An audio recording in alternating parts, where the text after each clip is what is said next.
Hola, muchísimas bendiciones. Espero que estés bien por la gracia de Dios. Hago este video para pastores, ministros de Dios, evangelistas, profetas, todo aquel que de alguna u otra manera ha recibido algo de Dios para dar a otros. Dice la palabra que damos por gracia lo que por gracia recibimos. Hoy por hoy estamos malacostumbrándonos a estar cómodos y dejar de salir a buscar a quienes, a los que necesitan, a los cojos, los mancos, las prostitutas, los ladrones, etcétera. Porque decimos no, porque que tiene se busque el agua, porque tienen que venir a la iglesia, etcétera, etcétera.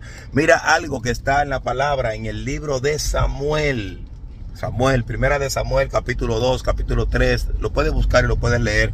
Mira, hay algo que pasa con los hijos de Elí. Y en capítulo 2 de Samuel, yo creo que el versículo 19 dice que los hijos de Elí eran sacerdotes, pero no tenían conocimiento, temor de Dios, no conocían a Dios, mas sin embargo eran sacerdotes. Y cometían muchísimas faltas y muchas cosas que no eran, es decir, eran los líderes y los líderes estaban fallando en el trabajo que tenían que hacer. Hoy por hoy hay muchos líderes en las iglesias que están fallando en su trabajo ministerial. Hay muchos evangelistas y profetas que están fallando en su labor ministerial. Ahora bien, si los hijos tuyos en tu casa de alguna u otra manera están fallando y tú como papá no haces nada, a ti te van a pedir cuenta. Dice la palabra que Dios en el capítulo 3, no me acuerdo el verso, habla de que cuando Dios, ¿verdad?, se le revela a Samuel, él le dice, óyeme, yo voy a quitar ya de ahí, capítulo 3, verso 13, es el verso, capítulo 3, 13 de primera de Samuel, él habla, Elí no le puso estorbo a lo que estaba pasando con sus hijos. Y eso llevó a que los hijos de Elí no tuvieran un temor de Dios y por consiguiente no instruyeran al pueblo de la manera que tenían que instruirlo. Hoy por hoy estamos muy acostumbrados, sí, pastores, estás acostumbrado a solamente llegar a la gente o venir a la gente e ir al templo. No estamos saliendo a buscar a las personas. Y así no es el evangelio y eso no creo que sea lo que Dios nos enseñó o para lo que Dios nos está instruyendo. Hoy por hoy hay más coaching, hay más personas, qué sé yo, motivacionales que pastores que están trabajando las emociones verdaderas o los problemas emocionales de la gente.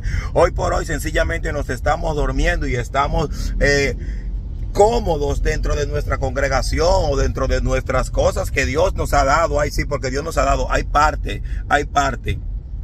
Disculpen lo que está pasando en nosotros los pastores. ¿Por qué? Porque no estamos haciendo el trabajo para lo que se nos llamó. Y esto que le sirva al que le sirva, independientemente. ¿Por qué? Porque la gente está yendo a la iglesia creyendo, no, ya yo recibí a Jesús, ya yo estoy salvo. Pero llegan con rencores, con odio, con mala costumbre, llegan con espíritus raros, vienen con demonios en la cabeza y nadie los está trabajando. Todo se lo estamos dejando al gobierno o a la psicología. ¿De qué te vale tener una iglesia grande si al final de cuentas no se está haciendo el trabajo para lo que se te llamó? Entonces, si Dios te llamó, si Dios es el que sustenta, si Dios es el que te da tanto, ¿por qué entonces no darle a otros de lo que Dios te está dando?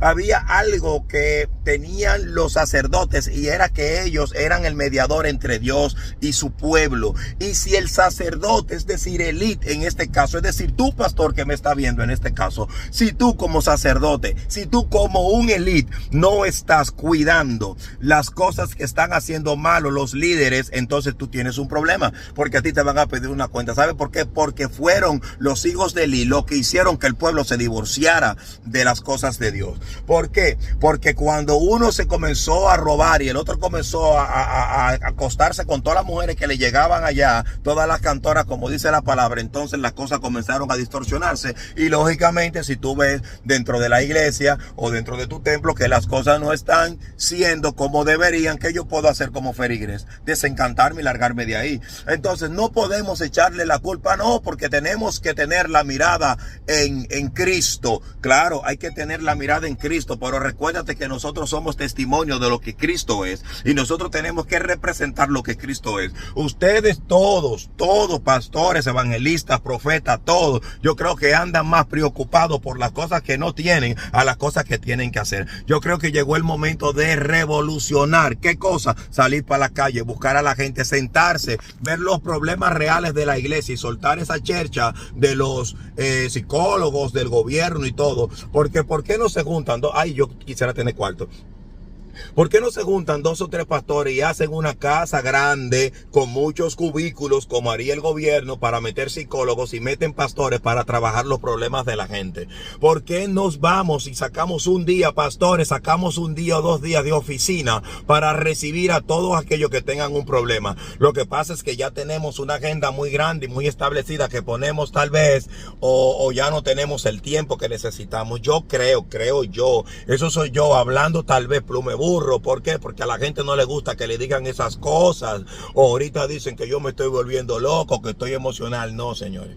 Yo soy un tipo que tiene su cabeza bien puesta en la tierra. Sepa lo que vine, sé por qué le sirvo a Dios y sé por qué sirvo a la gente.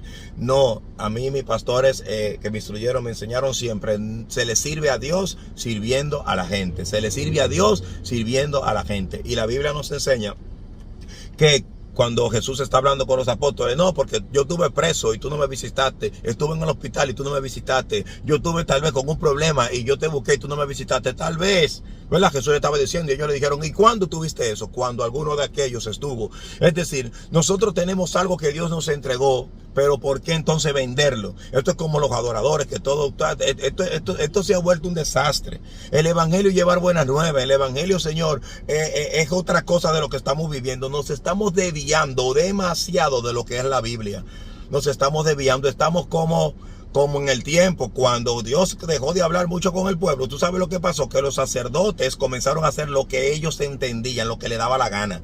Y eso pasó entonces, esos 400, 300, 200 años que pasó el pueblo sin escuchar la voz de Dios, porque hoy por hoy yo creo que estamos escuchando más la voz de los espíritus que de Dios. Eso pasó, entonces tuvo que venir Jesucristo a arreglar la situación. Entonces, ¿qué es lo que sucede? Que nosotros somos los sumos sacerdotes. Nosotros, los pastores, somos los que tenemos que ayudar a los profetas, los que tenemos que ayudar a los evangelistas, los que tenemos que ayudar a los maestros. Somos nosotros, porque ellos están en una congregación por amor a Dios. Pero si ellos están haciendo lo que ellos quieren, entendiendo, porque Dios me habló y yo le digo la cosa a la gente entonces hay un problema. Hay un problema. Hay que sentarse con nuestros líderes, con los pastores, para instruirlos, no para estar reprendiendo. No, para instruirlos, para que ellos puedan ayudar al pueblo que hoy necesita una palabra. El pueblo está falta de un abrazo, el pueblo está falto de una palabra de Dios, el pueblo está falto de algo que tiene que ver con Dios, pero si no encuentran quien se lo dé, por favor, se van a ir a las redes, se van a ir a escuchar lo que sea, porque no están. Hoy hay muchos pastores que somos de redes sociales, que somos más influencers que pastores. Yo creo que llegó el momento, tú pastor que me ves, o tú pastor que te va a llegar el video, de tú reaccionar. Si te sirve el sombrero, tú te lo pones, y si no te sirve, sencillamente mándaselo a otro, o sencillamente di, tengo que mejorar en tal área. ¿Por qué? Porque tenemos que hacer reuniones con nuestros miembros, tenemos que conocer a nuestros miembros, tenemos que de alguna manera u otra relacionarnos. ¿Por qué? Porque nosotros somos los papás, somos los padres, somos esto y somos aquello. Pero entonces, ¿padre para quiénes? ¿Para los hijos solamente que parió la esposa que tenemos? ¿O somos padres de la congregación en realidad? Entonces, todas estas cosas tienen que ser. ¿Por qué? Porque Cristo, Dios mío, Cristo vino a eso. Cristo se fajó para que tú y yo hoy también nos fajemos. Nos dio testimonio de cómo hacer las cosas. Cristo no se trancó solamente en una iglesia. Él predicaba en la sinagoga, predicaba en el río, predicaba en la loma, predicaba en el monte, predicaba en la calle, predicaba en todos lados. Hoy no, pues ya yo soy famoso y yo no puedo hacer eso. Llegó el momento de hacerlo. No es sencillamente llevar una ayuda y ya la gente se come la ayuda y punto. Yo creo que la gente necesita, como dijo Jesús a la samaritana, hay una comida espiritual que nosotros, los pastores, no estamos dando. Vamos a comenzar a relacionarnos, pastores, vamos a comenzar a hacer un vínculo. Dejemos de matarnos porque tú eres de la doctrina tal y tú eres de tal. Dejemos de matarnos, somos de Cristo y punto. Por amor a Cristo, el pueblo se está perdiendo y se lo estamos dejando al gobierno. El gobierno sin una gente de Dios al lado tampoco va a funcionar. Los gobernantes, dígase Nabucodonosor, el rey Darío, el mismo faraón, tenía un hombre de Dios al lado. Tenía un hombre de Dios al lado. Si el presidente o esos funcionarios no tienen un hombre de Dios al lado, todo va a seguir igual. Entonces el pueblo te necesita, Dios te necesita, la gente te necesita. Y es hora de salir del caparazón, es hora de salir de la comodidad y comenzar a tenerte y darte un baño de pueblo, por amor a Dios. Sal de tus 4 paredes, porque eso no es Cristo. Cristo es la gente, Cristo es aquel que está allá afuera y que necesita, por amor a Dios, un abrazo tuyo. Me despido, que Dios te bendiga. Necesitamos hacer algo y necesitamos hacerlo ahora. Muchísimas bendiciones. Bye.